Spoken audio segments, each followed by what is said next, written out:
तुमचा पण येईल ना.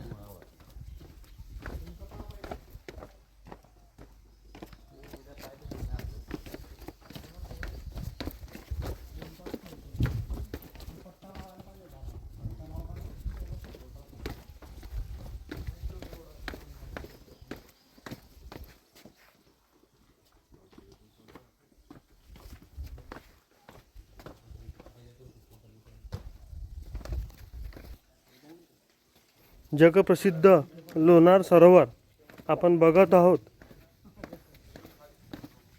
लोणार सरोवरातील विविध ऐतिहासिक दरोदर असलेल्या ह्या इमारती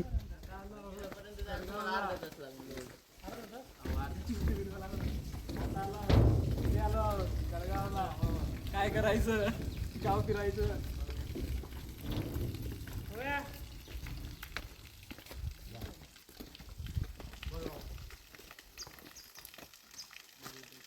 आपण आलो आहोत जगप्रसिद्ध पर्यटन स्थळ लोणार येथे.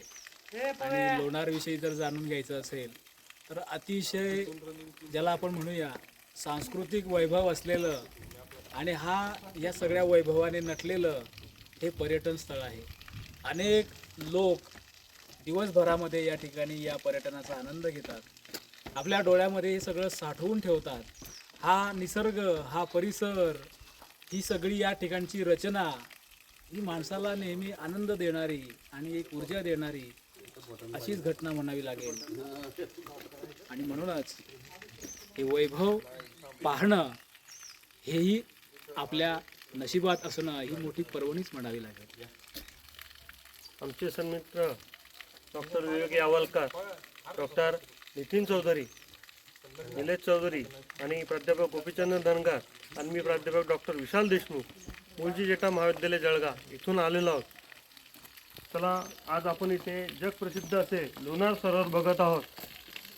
पारंपरिक असा हा ऐतिहासिक वारसा लाभलेला आहे. बघा, खूपच सुंदर असे हे रेखीव कोरीव काम आपण बघत आहोत.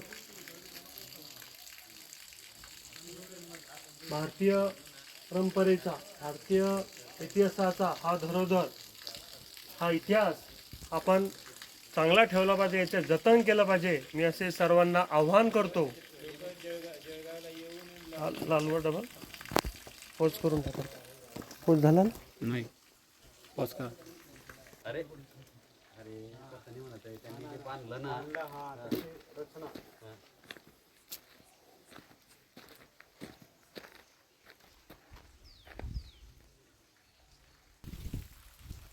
नमस्कार, आपण आलो आहोत जगप्रसिद्ध असणारं असं पर्यटन स्थळ म्हणजे लोणार.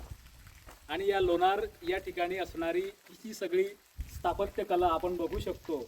त्याचबरोबर ज्या ठिकाणावरतून आपण आलेलो आहोत त्या ठिकाणची जी सगळी रचना आहे ती रचना आपल्याला नेहमी हवीहवीशी वाटणारी रचना आहे. आपण डाव्या बाजूला बघू शकतो, अत्यंत सुंदर आकर्षक असणारं हे ज्याला आपण म्हणूया पिरॅमिडच म्हणूया त्याला, हे अत्यंत आपल्याला सुखावणारं वाटतं. आणि ही जी सगळी स्थापत्यकला आहे, ही सगळी जी ज्याला आपण म्हणूया पौराणिक संदर्भ असणारी, ऐतिहासिक संदर्भ असणारी ही जी सगळी रचना म्हणूया, ही रचना खरं तर आता आपण मध्ये पण जाणार आहोत. आणि मध्ये गेल्यानंतर सुद्धा आपल्याला अनेक गोष्टी या ठिकाणी अनुभवायला मिळणार आहे. म्हणजे या पद्धतीनं हे त्या काळामध्ये कुठलीही सुखसुविधा उपलब्ध नाहीये किंवा दळणवळणाची साधनं सुद्धा उपलब्ध नव्हती, किंवा बांधकामाच्या दृष्टीने किंवा इतर या सगळ्या अनुषंगाने आपण जर विचार केला तर ही सगळी रचना आपल्याला एक वेगळी वाटते. हे कशाचं प्रतीक आहे तर ही आपल्या भारतीय संस्कृतीचं प्रतीक आहे. या भारतीयत्वाच्या या सगळ्या परिप्रेक्ष्यामध्ये जर आपण विचार केला, हे पर्यटन स्थळ आणि ही पर्यटन स्थळाची ही सगळी महती आपण या ठिकाणी बघू शकतात. डाव्या बाजूला, उजव्या बाजूला आपण हा सगळा आतला भाग आहे, ही मोठमोठी खांब बघतो आहोत. आणि या खांबाची ही सगळी दगडी ज्याला आपण म्हणूया रचना, ही खरं तर आपल्याला म्हणजे आजच्या काळामध्ये जागतिकीकरणामध्ये आपल्याला एक वेगळेपणा त्याच्यामध्ये जाणवतो. आणि म्हणूनच भारतीय भारतीय स्थापत्य कलेचा हा उत्कृष्ट नमुनाच आपल्याला म्हणावा लागेल. आणि म्हणूनच प्रत्येकाने या ठिकाणी यावं आणि एक जगण्याचा आनंद घेऊन जावं असं आम्हाला वाटतं. आणि म्हणूनच आम्ही सगळे मित्र या ठिकाणी आलेलो आहोत.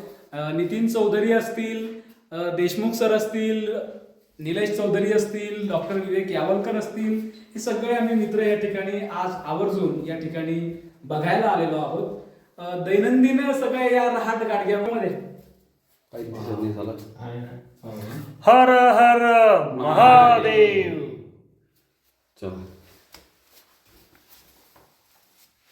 हर हर महादेव, हर हर महादेव.